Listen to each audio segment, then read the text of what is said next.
जय Shri Jagannath PR explorer को आपण मानक स्वागत। मु आज आपण मानक भोजी करी स्वादिष्ट पोटल पनीर रेसिपी शेयर करी। एथिपाई मु किछि पोटल आउ किछि आलू को काटी नेछि एवं मसाला प्रस्तुति पई मु सेथिरे किछि टमाटो अदा चारुमगज आउ गुंड काजू भल भाव ग्राइंड करी नेछि। एपटे पनीर को मीडियम स्क्वायर साइज रे मु काटी नेछि। एपटे कड़ाई गरम करी किछि तेल नहीं से पोटल को भल भाव भाजी देछि। गोल्डन ब्राउन कलर हवा जे आपण पोटल को भाजिबे कहीं पोटल रे पानी रही जाए तापर आपण आलू को काटी रखिथिबा आलू को भल भाव भाजी नेबे।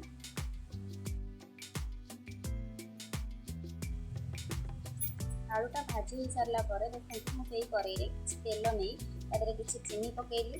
चीनीटा किछि समय फुटी आसिया पर तेरे तेजपत्र एवं मसला दे ताको भल भाव गोलई नेली। मसला पकाई से भल भाव मसला को गोलाई देली एवं से किछि दालचीनी पाउडर करी पाउडर हलदी धनिया गुंड जीरा गुंड काश्मीर रेड चिली स्वाद अनुसार लुण दे मसलाटी को भल भाव कषी देबा। भल भाव कषी देबा मसला हेबा जाए कषिबा।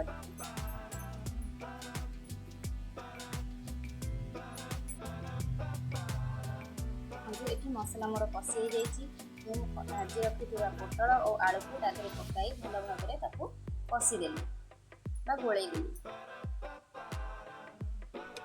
मोर मसला भल भाव फुटी आसला और मसला देखो कड़ाई छाड़ी छाड़ी आसला तेल छाड़ी आसला पोटल आलू भल भाव कषिगला।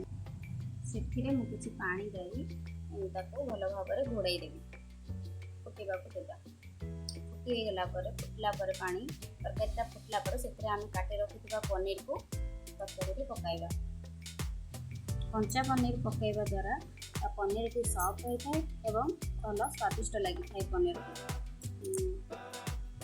एबे पनीर को आम पकाई भल भाव गोलाई देवा और कुछ समय फुटा छाड़ा जहाँ फल पनीर मसलाटा पनीर सहित मिसीजी और भल भाव घोड़ाई देवा। तरकारी ये फुटी आसला मोटी आलू पोटल सीझिनी आम आउ थे घोड़ाइबा जमीक पोटल और आलू भल भाव सीझीज।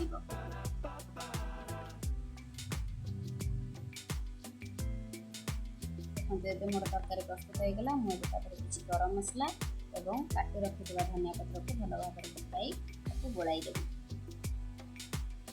वीडियोटी भल लगे आपण मैंने लाइक शेयर सब्सक्राइब करेंगे। जय जगन्नाथ।